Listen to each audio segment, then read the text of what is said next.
यसरी नै हाम्रो सोसियल मिडिया साथीहरूको चाहिँ यो दर्पणको स्टुडियोमा यसरी क्लासेसहरू भयो। त्यसको उपरान्त के हुनेछ तपाईँहरूले चाहिँ एकदम इन्ट्रेस्टिङ हुनेछ।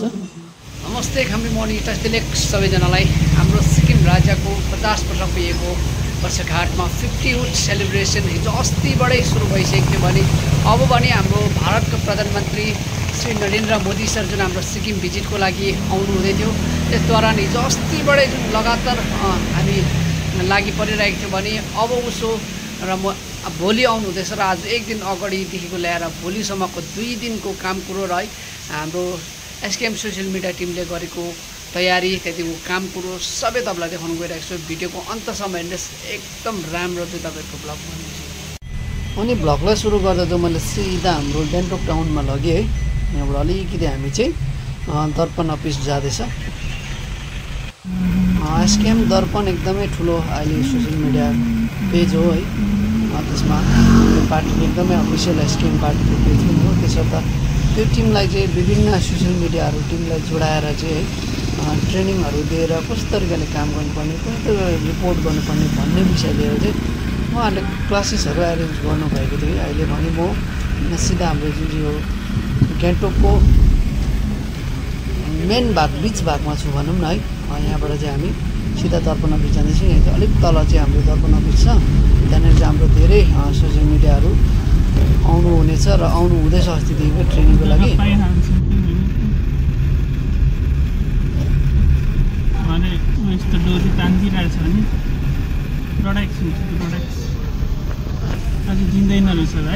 रङ्गेसन खाली गरेछ है।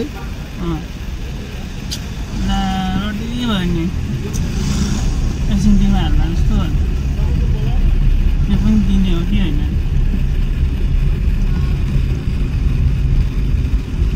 हामी त बिमारी भइरहेको छौँ अहिले।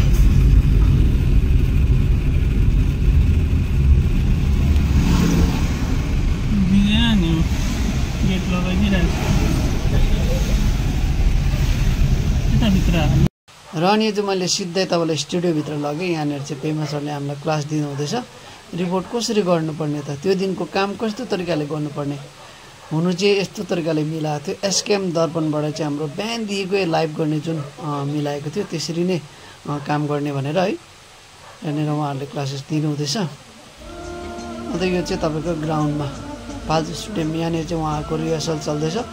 एकदमै ठुलो डान्सर ग्रुपहरूले डान्स गर्दैछ। 1000 जनाको डान्सर ग्रुपहरूले डान्स गर्छ। विभिन्न स्कुल कलेजेस त्यहाँदेखिको हाम्रो एसएचजीको मेम्बर्सहरू पनि आएर यसमा पार्टिसिपेट लिनुहुँदैछ है। एकदम मजाको यो पनि तपाईँको त्यो फाइनल दिन 29 तारिकको दिन सो हुनेछ है।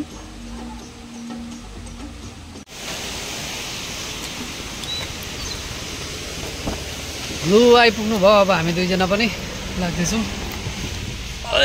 ल अनिले चाहिँ बिजोक बनाए है। कति बजी उठ्नु भयो आज? 3:30मा। ल हाम्रो पिएम नरेन्द्र मोदी साहब भेट्नु लागि चाहिँ हामी 3:30मा उहाँ उठ्नु भएछ। म अलिकति ढिलो उठेँ, 4 बजी। हामी दुई भाइ चाहिँ लाग्यौँ अब यहाँबाट।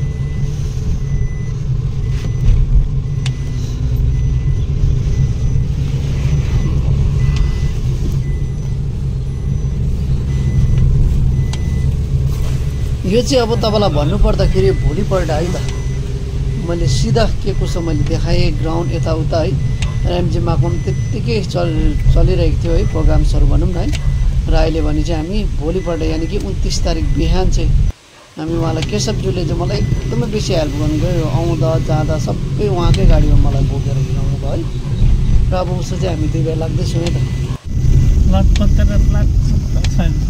तर मेन दुःख चाहिँ यो भयो नि त हौ, बिहानदेखिको रातभरि पानी परेर हेर्नु त यसरी।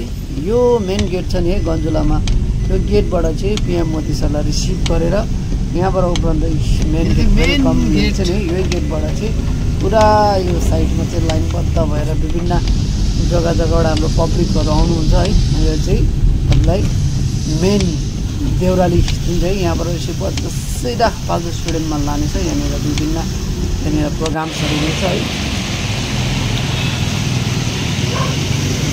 गाडीको चलपल हिँड्नु सक्छ बिस्तारैसँगले। हामी पनि गाडी साडी पार्क गरेर चाहिँ बस्यौँ है, लाइनमा बस्नुपर्छ भनेर। यसरी बिस्तारैसँगले गाडीहरू जाम हुन थाले। अब यो सबै गाडीलाई स्टप गरेर यो रोड पुरा खाली हुन्छ है। त्यहाँदेखि यो डोरीको पछाडि मात्रै पब्लिक बस्नु पाउँछ। गाडी बिस्तारै जानु सुरु भयो। गाडी बिस्तारै बिस्तारै हटिँदैछ अब सबैजना। त्यहाँदेखिको चाहिँ रेजिस्ट्रेसन सुरु।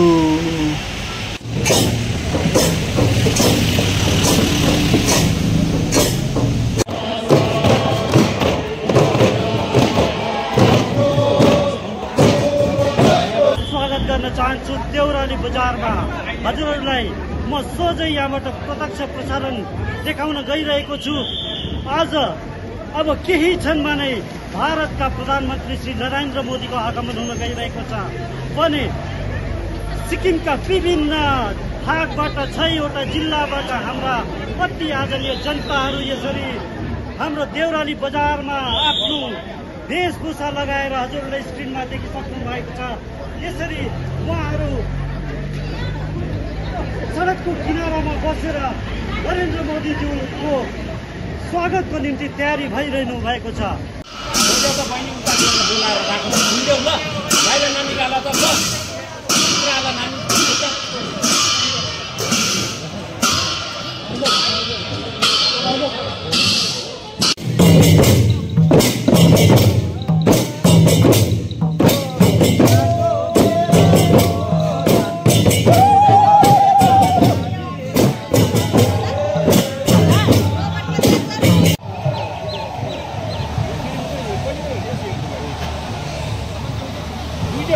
जुन चाहिँ हाम्रो सिएम साहबको गाडी चाहिँ भर्खर मात्र चाहिँ पिएम साहबलाई रिसिभको लागि जानुभएको थियो, तर लगातार फर्किहाल्नु भयो क्या त। दुःख लाग्यो त के भएछ भनेर बुझ्दाखेरि चाहिँ ब्याड वेदर, त्यो मौसम खराब हुनुको कारणले गर्दाखेरि चाहिँ नरेन्द्र मोदी सर चाहिँ चाहेर पनि तल बागडोग्रादेखि चाहिँ आउनु सक्नु भएन सिक्किम भन्ने कुरा सुन्दाखेरि चाहिँ सबैजना हस्रक्कै भयो। तर पनि प्रोग्रामलाई कन्टिन्यू चल्यो है। यसरी हामी नारा लाउँदै के गर्दै यहाँबाट चाहिँ बिस्तारै हामी यो जुन चाहिँ बसेको जग्गा छ नि देउरालीदेखिको बजारसम्म लागेको लाइन चाहिँ हामी फर्केर चाहिँ पाल्जर स्टेडियम गयो। पाल्जर स्टेडियममा त्यत्तिकै प्रोग्रामहरू फेरि र मोदी सर साँच्चीमै त आउनु सक्नु भएन, तर हामीसँग भर्चुअल चाहिँ लाइभ उहाँ जोड्नु भएको थियो हाम्रो प्रोग्राममा है। यसरी हामी सबैजना पाल्जरमा बसेर उहाँको भर्चुअल लाइभ प्रोग्रामहरू सुन्यौँ है। त्यो दिन यति बेसी मान्छे आउनुभएको थियो, यति बेसी मान्छे आउनु भयो त आम्मा पिएम मोदी साहबलाई हेर्नु देख्नुको लागि चाहिँ उहाँको कुरा सुन्नुको लागि चाहिँ आउनुभएको थियो, तर हामी भर्चुअल लाइभमा मात्रै उहाँको स्पिचहरू सुन्नु पायौँ है। तर हाम्रो सिक्किमको एकदमै ठुलो नाम्चीको 500 बेडेड हस्पिटल पनि इनोग्रेसन भयो है भर्चुअल। त्यहाँदेखि हाम्रो गौशाला जुन चाहिँ पाक्योङमा बनेको त्यो पनि भयो र अरू विभिन्न प्रोग्रामहरू पनि एकदम मजासँगले भएको थियो। हेर्नुहोस् है त अझै छ है।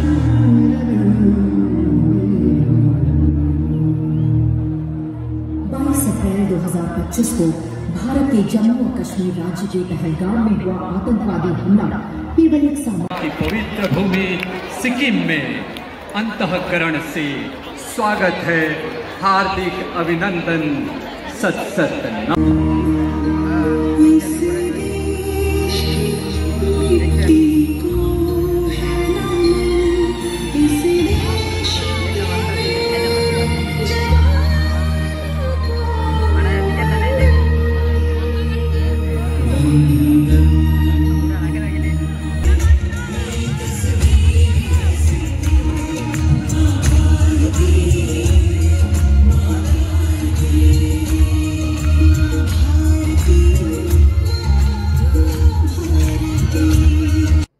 राज्य के लोकप्रिय मुख्यमंत्री मेरे मित्र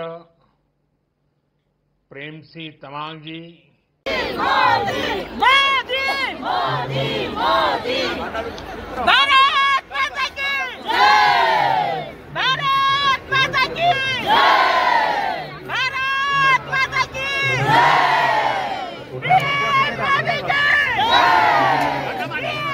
मोदी की मोदी की